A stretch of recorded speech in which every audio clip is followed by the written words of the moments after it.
Well, ladies and gentlemen, if you were wondering if Leonardo DiCaprio still got it, if he was still hip with the kids, if he knew what he was doing, ladies and gentlemen, we have one battle after another.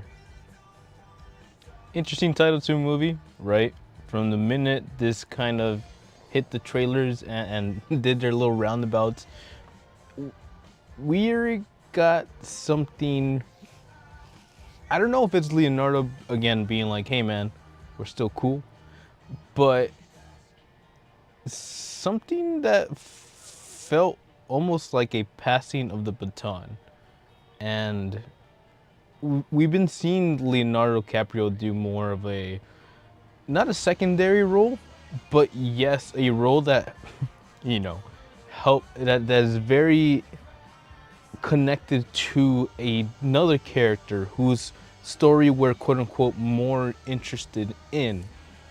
And I'm referring to that Hunters of the Night or Killers of the Full Night or the Moon Night, where he really kind of took a role and something about Leonardo DiCaprio, whether it's him just being a goofy, funny guy, or if it's him actually like pulling from those acting chops from like deep within his recessions, he can really play off this kind of like buffoon while also being competent. And maybe, just maybe, that is where Disney got the inspiration for all those stupid male characters that they are now currently paying for out of pocket, apparently. That's another story for another day. For now, what we are given is a Leonardo DiCaprio, right? Maybe he's not the brightest tool in the shed, but he has special abilities. What are these special abilities? He goes kaboom. He's a guy that knows how to make bombs, and this allows him to view the actions that he's taking in a different mindset, right? If we don't know, of course, this is the French 71st, meaning that they are an active, I don't want to call them a terrorist group, but like an active organization that is leaning more and more to acts of not necessarily violence, but acts of display of power. And if we know anything about mind games when it comes to war, the idea is you want to keep on taking an inch, right? While trying not to overshow yourself or overgive your hand. And doing so is what causes the whole stirrup. Because while things are going well with the revolution, people doing stuff, things are getting exciting. We have a female leader who is very out there and in charge and in the cause.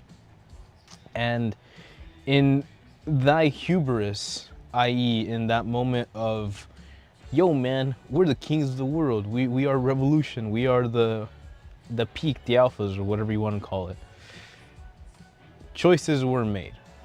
And I won't go through those choices here, but all I will say is that from the moment that things happen there, my immediate thought, and I don't know if that just explains just what kind of person I am or what kind of history I've had or background or whatever, but my immediate thought was, you know what? This is gonna be a plot point. And Lordy, that is why I say, is Leonardo DiCaprio still hip with the kids? Broom, broom. There you go. Hey, and it's again, it's more of a story about a father doing their best to provide a safe escape for a daughter. Without getting into too much spoiler territory, without, you know, ruining the surprises that happen within the movie, we have an interesting universe. If you want to think about it in terms of John Wick, you know how the moment you found out that the homeless guys were actually the secret underground network of like assassins, you go like, whoa, I can't walk alone anymore. Yeah, well, something like this is being represented through the Resistance, the French 71st. And it's almost weirdly inspiring. Maybe that comes from someone who's been watching Hamilton in theaters, but just the idea of things are not going well, and there's an active group out there, maybe not doing the best things for the future, but hey, actively taking a participating role in change, and hopefully a positive change. Now, can you create positive change from a destructive intent? Well, maybe we should watch Godzilla for that. However, actions have consequences. That's something we've said multiple times on this beautiful channel here. And while some of those consequences result in copyright strikes, there are more important choices, i.e., do we raise this child? And yeah, when you're a military organized faux military organized group, militia organized group that are actively picking fights with the law or whatever oppressive force you are currently trying to undermine, would you recommend raising a baby child in that environment, or would you even phantom being able to give this newborn mind, i.e. life, a decent chance at normal humanity, i.e. being able to make friends, go out, have a social life, you know, stuff called being alive? Well, yeah, we see that. We see the consequence, we see the actions, we see what it means not to have a phone when you're a teenager. And it's all portrayed with this sense of urgency. Because again, this kid was born.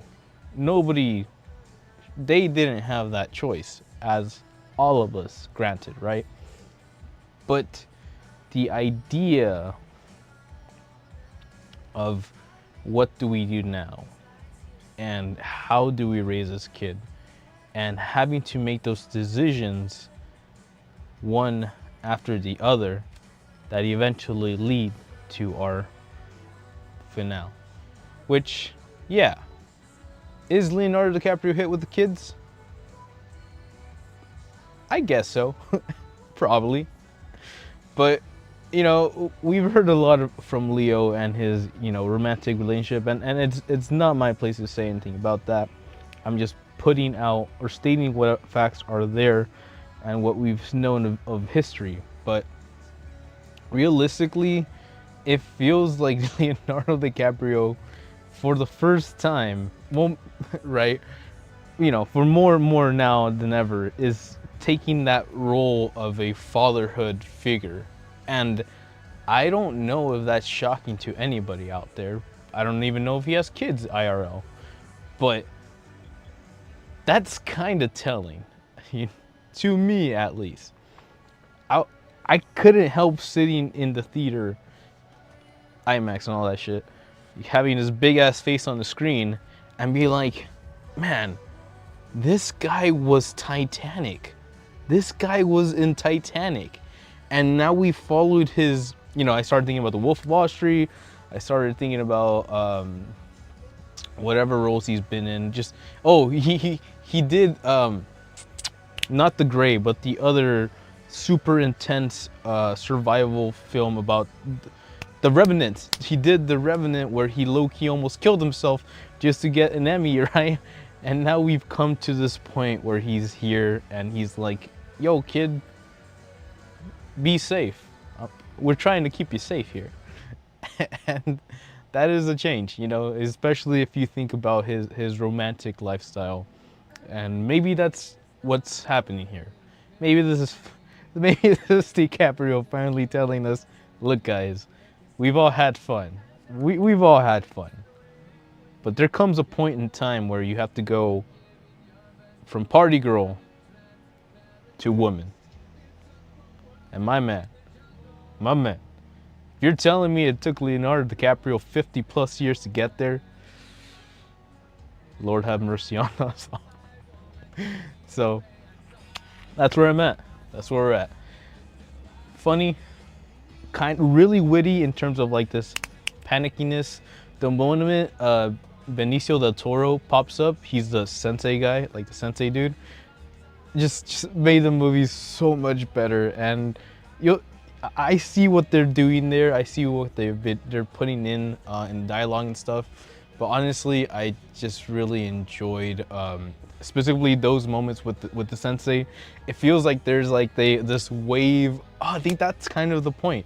It feels like there's this wave of presence, almost like a father like stepping up to the plate, being like, "No mames mío, I got this shit. Like, we'll do this my way. I got you." And yeah, maybe that is the whole point. The whole point of presenting this idea of fatherhood, and specifically for Leonardo DiCaprio's character, really being there in the toughest of times when, you know, the mother has been missing because she's missing in action, MIA, and you're dealing with this paranoia on a daily event that one day they will come for your family. And yeah, even though he's not like the super military-esque badass James Bond motherfudger, he brings the smoke and he steps up to the plate, as any father I imagine would when your flesh and blood is put up to the sacrificial altar. And that's what I imagine what being a parent is all about. That's why I'm an uncle. So we'll see if that changes in the future. But hey, apparently I still got about 20 plus years thanks to DiCaprio. But if that interests you, if you like sort of an action-y twist on things, if you really liked Leonardo DiCaprio and you thought he was good in this Killers of the Flower Moon or whatever the last movie was, yeah, I think we're hitting a different angle for Leonardo DiCaprio. So I think we're seeing a change in this person or whatever. And that's kind of exciting. We'll see. We'll see. I think it's going to be decent. This is not going to be great. It's not going to be like this big-ass movie. But again, seeing this guy or seeing one of the Hollywood legends start passing the baton to a next generation, or kind of leading the way for other actors to really put themselves out there under, you know, the guise of like, oh shit, Caprio's in this movie, is a really cool thing, man. It says a lot about a person when you put in your time, your effort, you know, years of your life dedication into acting, and you get all this clout or whatever, and you really use that for something beneficial or something that you believe in or something beautiful, God forbid. So hey, thanks for checking that one out. Thanks for checking this out. And I hope things don't blow up as they always do. But until then, stay close, hug your loved ones. I'll see you in the future. Back to the future. But until then, hasta la próxima. Ciao. Mátane.